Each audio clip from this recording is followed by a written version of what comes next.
Linkin Park is easily one of the most important bands of our generation, and if you're like me, your favorite era of the band might be the early days, more specifically the early 2000s with the incredible release of Hybrid Theory. Of course, the band is still extremely popular with over 50 million monthly listeners at the moment, but I guess the question is, what made the band and this specific record so special? That's what we're gonna find out today. Well, my friend, take a cup of coffee, cigarette, spaghetti, whatever you feel like as we explore the Hybrid Theory era of Linkin Park. This video is sponsored by me. I mean, my clothing line. If you want to check it out, it would mean the world to me. It's gonna take 2 minutes. Just go on my website. If you love metal in general, you know, like Deathcore logos and stuff like that, that's kind of what I'm doing, but it's kind of a fresh take on it. Like, it's more minimalistic and clean. I don't know, like, I always wanted to do my own brand. I'm enjoying the entire process, you know, designing and coming up with new ideas. So if it's your thing, just let me know what you think. Of course, don't forget to join our Discord if you didn't already. The link is in the description. We also have our Deathcore podcast every Wednesday on Twitch. It's live, so you can ask all your questions to your favorite bands. It's amazing. And with all that being said, let's start the video. So I guess we could start with the Zero era of the band, when it wasn't even called Linkin Park and Chester wasn't a part of it.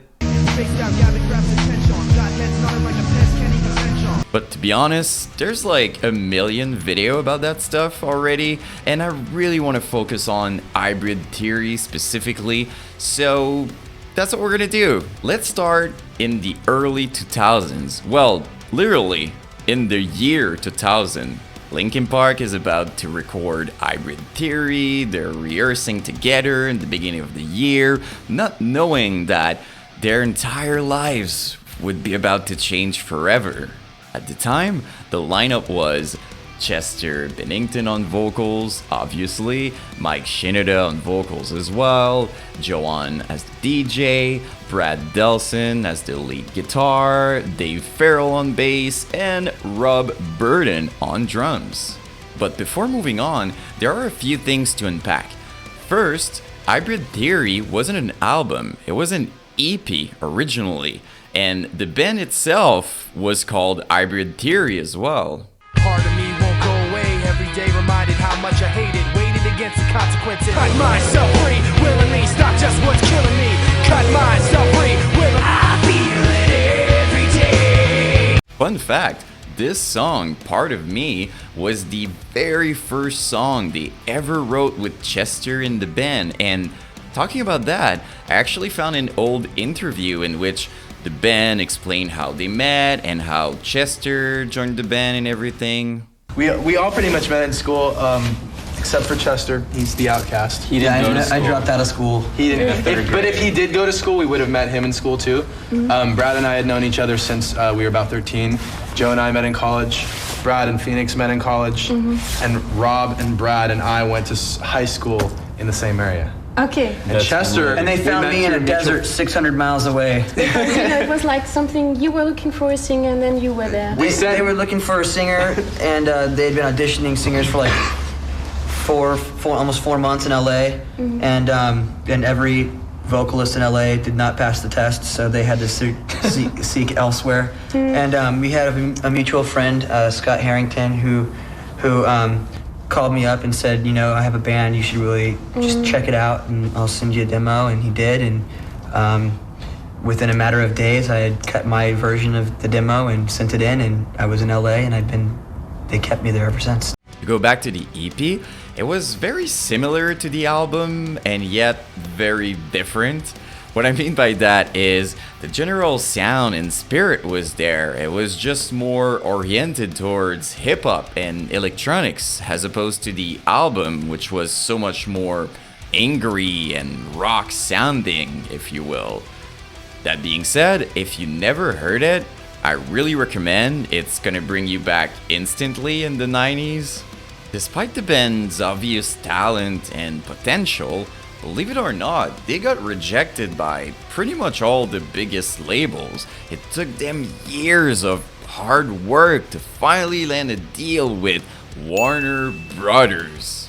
And even then, the label was still skeptical of the initial recordings because at the time, with bands like Limp Bizkit on the rise and the whole hip-hop part of the rock mainstream thing was very controversial. It was a love it or hate it kind of thing, and for a label, it represented too much of a risk.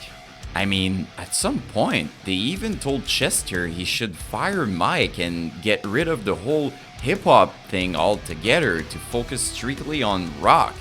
Obviously, fortunately for all of us, Chester was an amazing person and, a real one, so he told them there was no way they would ever do that.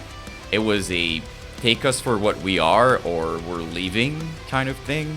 So together, they recorded the album at the NRG recording studio in March in North Hollywood, California.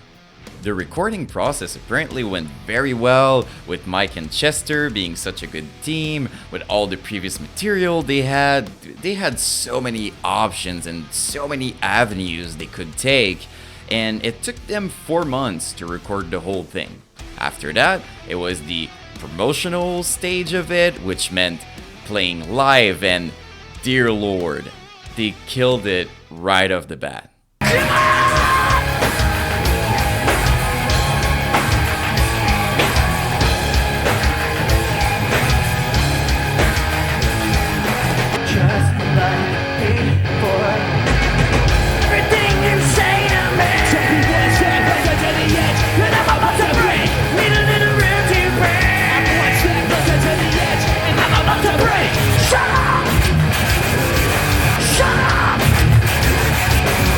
Wow, man. As you can see, the hype was real, and it was so impressive for an upcoming band to build such a strong cult following already. And I know it's crazy to call them an upcoming band, but at the time, that's kind of what they were.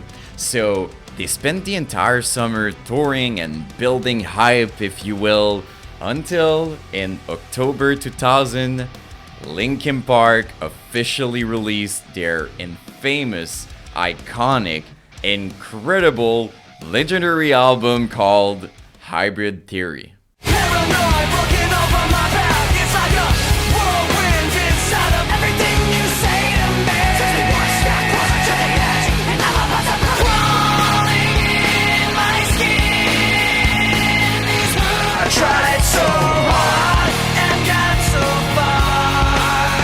I mean, where to even start, man? For me, it's one of the best, if not the best, album ever made. It's that good, and it's as good as it was when I first heard it when I was 10. To this day, every week I'm gonna at least listen to it once, and that specific vibe, that sound, you can never find that anywhere else. It was probably like a lightning in a bottle, kind of the era and so many factors mixing in, but correct me if I'm wrong, that's the only album that truly has this specific vibe. Musically, on one side you had the heavy, angry rock, while on the other, on the hip-hop side, it was creating tension and building momentum through the songs. It was perfectly executed and so difficult to do, mixing two different worlds without it sounding out of place and making sense. It's almost an impossible challenge, but don't take my word for it. I found an old interview in which Chester is explaining it so well. It's not a very simple task. It takes a lot. We've worked very, very hard and diligently at making sure that our parts flowed well together, that there isn't just a hip-hop part and then the rock part and then the electronica interlude, you know? We really wanted everything to be fluent, and that's not something that's easy, and you can't just spend a couple hours a day, a couple times a week doing that. It really took a lot of our time and energy, and I think that the more music and the more bands that people are exposed to that do crossover, we're going to see a surgence of that, even more so in the future. In terms of vocals, both Chester and Mike absolutely killed it. I think it goes without saying, but Chester's voice, man, like, to this day, I feel like if he's not the best vocalist of all time, believe me, he's one of the best at the very least. It's unmatched, and I feel like a big reason is how real and genuine every single layer of emotion is. You can tell he's feeling every line, and there's no acting, there's no character, it's fully himself, you know, being vulnerable and expressing everything in the most beautiful way ever. And of course, it wouldn't be the same without Mike. His rapping skills are amazing. He's not too angry, but not too chill. It's the perfect balance just to match the emotion and kind of passing the ball to Chester, if you will. Like he's building it in such a good way, and you can tell Mike has a really good vision in terms of songwriting and what Linkin Park should be, so the lyrics sure fit the tone and the intensity, but it goes beyond that. It's so relatable for anyone. Kids, teens, adults, anybody really can relate and make up their own meaning, which was very important for them. We have a starting point for ourselves, but we put something out there that is general enough that somebody can take their experience and relate it to what is in the song, you know what I mean? So that they can just relate their own story to it. You avoided any violence, and we also unconsciously didn't use any vulgarity on our record. And I think that those are things that kind of really step out, especially lyrically, because kids can appreciate, they seem to appreciate our honesty in our lyrics rather than just kind of coming up with something to try to sound tough or sound like you know what you're talking about. So another big reason why the band and the album itself stood out so much was because it was so different. You see, back in the early 2000s, bands like Limp Bizkit took the hip-hop side and almost made a parody out of it, and it's no disrespect, I love Limp Bizkit, but it was different. It wasn't as serious and angry as Linkin Park. They were pretty much the only band doing it in that way, and I believe it was extremely good for the scene in terms of how the big labels would perceive nu metal as a whole. Of course, it wouldn't be nu metal without the DJ, and Joe did such a fantastic job on the album. Nothing feels out of place, it completed the sound and gave it so much personality. Top tier. As for the bass, even though Dave was the official bassist in the band, he wasn't the only one involved on the album. We had Jan Ornebeck and Scott Koziol, sorry for butchering your names, who were both a big part of the recording and writing process, apparently. I wanted to mention it because, first of all, it's very important to give credit, but also because the bass is so often underrated, and in nu metal, for the groove, it plays a major role. And the drums, man, the freaking drums. It's perfect. As much as I want to be critical, there's nothing negative to say. It was so well written, and it makes all the different parts, you know, I was talking about blending different worlds and stuff. It's probably the biggest reason why it's so fluid and easy to listen to, and you want to headbang all the time, so big props, it's perfect. Linkin Park really found their sound, their identity, their X factor, if you will, and it was their very first album, which to me is just absolutely incredible. But before moving on, I want to talk about something else that is really important, the artwork. So first, Mike did it himself, which I thought was the coolest thing.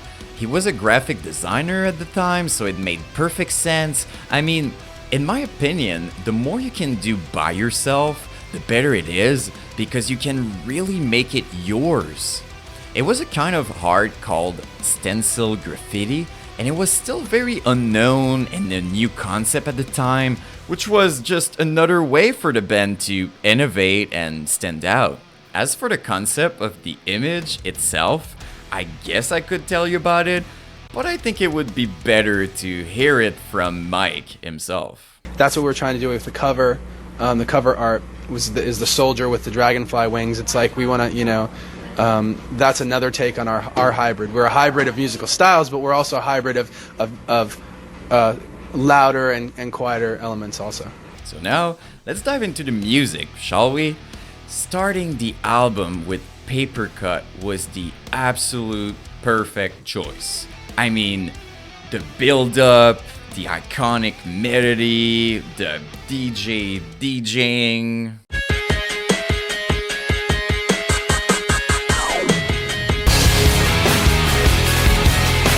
Obviously, it was one of the biggest singles on the album, and they made an official video for it, and the concept was awesome.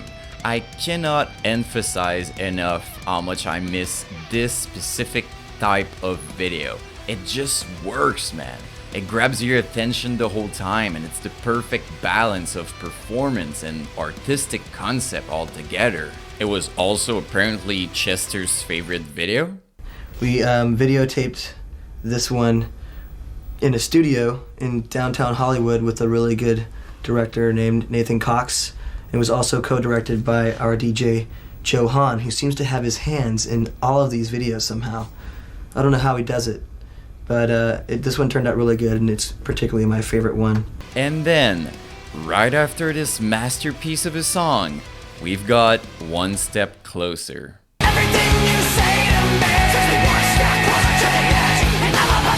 Man, this song's hit so hard even today, and I don't know how it's called, but the little king king king king king just makes it even better.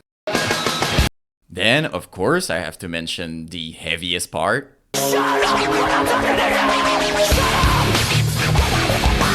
That's when it clicked in my brain. I was very young, I think I was like 10, 11 or something, and I suddenly wanted heavier music in my life. I still remember the moment. I was on the Newground websites, remember that? And I was watching a series called Joe Zombie.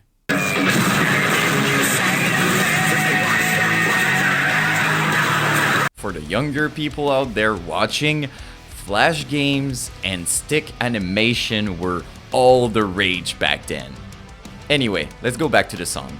So the video for One Step Closer was the very first video they made. The first video we ever shot, we actually filmed it underneath downtown LA in an abandoned subway tunnel adjacent to a VA hospital. 1 mile away from hell. There was no light and no air as well, and we were stuck down there for 48 hours. Chester was actually hanging upside down at one point in time. My head almost burst like a tick. And for some reason, there were like Matrix-style ninjas hanging over our heads. I don't know what that has to do with the song, but please do us a favor and check out our first video. I absolutely love that video. Nothing screams more early 2000s than that. I mean, playing under a bridge, Mike and Chester's hairstyles, everything. It was checking all the boxes.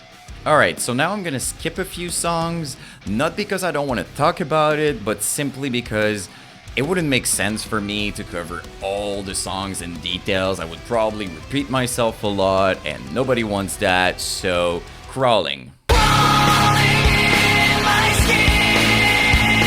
Such a good song, man. You can hear Chester's pain in his voice. So powerful. It's also very interesting because Mike is barely rapping on this one. He's doing like little back vocals here and there, but nothing crazy. Not a sense of confidence, I'm convinced that there's just too much pressure to take. If I had to guess, I'd say it's probably because it was more personal to Chester. They both decided it would serve the song better in this way, which kind of proves that Mike didn't have too much ego and was able to let Chester really shine by himself, which was awesome. They, of course, made another video for this one. I really liked it. Such a good production in my opinion. They really captured the emotion and the vibe of the song. Once again, the perfect balance of performance and artistic concept. It's just flawless. I mean, it's still better than most videos coming out today. I don't know, maybe it's just me. And then, like if those 3 singles were not enough, they released In the End. Tried so hard and got so far. It's so good. I mean, the piano intro,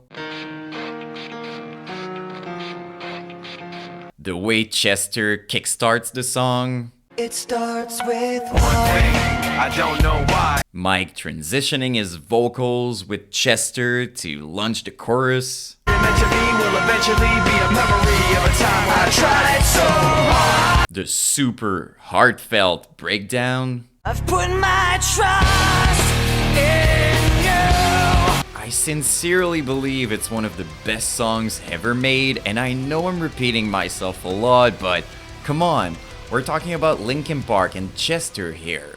What did you expect? Also, super important, I think it's Mike's best performance on the album overall, like his rapping skills, the intensity, everything. They made an official video for it, obviously. It was great. I think some of you might say that it didn't age well, but to me, the art style, the vision behind it, it worked still, even if it was done in front of a green screen. As you can probably guess, the album was extremely well received, with tons of positive reviews all over the world. Hold on, really? Rolling Stones? Anyway, as I was saying, the album was charting everywhere, and by that I mean everywhere. I mean, come on, insanity here. And it quickly became the most popular album in the world. It was charting at number 2 on the Billboard 200, selling over 50,000 copies in the first week. Then they even won a Grammy for the song Crawling and was nominated for 3 other Grammys afterward. Can you imagine being one of the labels that rejected them? It was the beginning of a new era. Linkin Park was on top of the game. They were part of the biggest tours and festivals. They were featured on TV, living the dream basically. And by the way, touring with Deftones was actually a full circle moment for them. For each of us, one of our favorite bands is the Deftones, and the fact that they asked us to tour with them in March here in Europe is like, I still don't believe it. Like, I won't believe it until we play our first show. And talking about touring, the live shows were the most important thing, you know? Fans had expectations, wanted to see if they can perform it as well. The thing with Linkin Park was, believe it or not, they were even better live.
incredible, right? What an era. And by the way, if you like that era of the band, which I think you do because you're watching this, they made a DVD, kind of a tour update during those years, and it's on YouTube and it's amazing, so I really recommend watching. Fun fact, Chester's voice live was so amazing that there were some rumors saying that they were using too many effects and it wasn't real. The power of your vocals on stage, like spot on for what you hear on the album, and the notes that you hold on and the way you sing. People keep asking you about the effects that you use, and he doesn't use any effects. It's all pure up on stage, yeah? Well, yeah, I mean, it's like, we use like typical effects that any band in any pub or any bar or any venue would be able to use, like, you know, delays, reverbs, things like that. But we don't run any tape, we don't loop anything, not even samples. Everything that you hear on the record is being performed physically by somebody on stage. Then, in 2002, the band came up with a brand new tour festival thing called Project Revolution. The whole concept was to mix different kinds of bands together, like rap and rock, basically what they were doing with their own music, which was awesome. They even had huge artists like Snoop Dogg and Korn touring with them. It was amazing to see. After the massive success of Hybrid Theory, a few years later, they released a brand new album called Reanimation, which was a remix, reimagined version of the album with more electronics and a new take on it.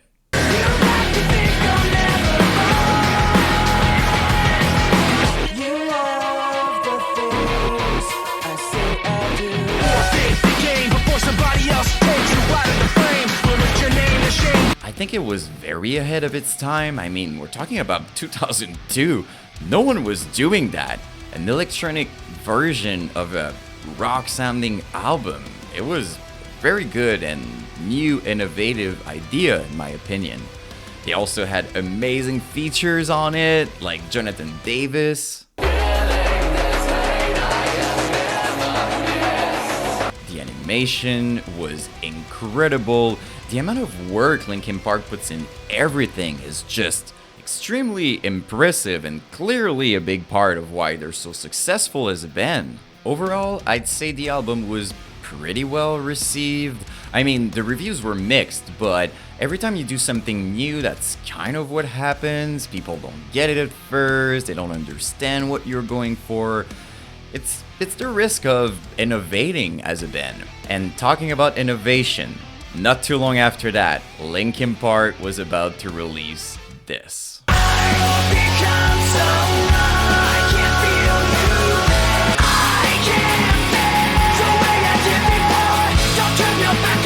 But I guess it's gonna be for another video. Thank you so much for watching. If you're new here, I usually talk more about deathcore and metalcore stuff, but I also love new metal and tons of different kinds of music in the alternative scene. So I want to expand and I don't want to limit myself, so let me know what you think in the comments. Of course, if you want to support the channel, please leave a like and subscribe. It helps a lot. We also have a Discord for a community with almost 1,000 members. It's crazy. You can also hang out with us during our live podcasts on Twitch every Wednesday. And of course, if you want to check out my clothing line, it would mean the world to me. I've put so much work into it, like the quality, the designs overall.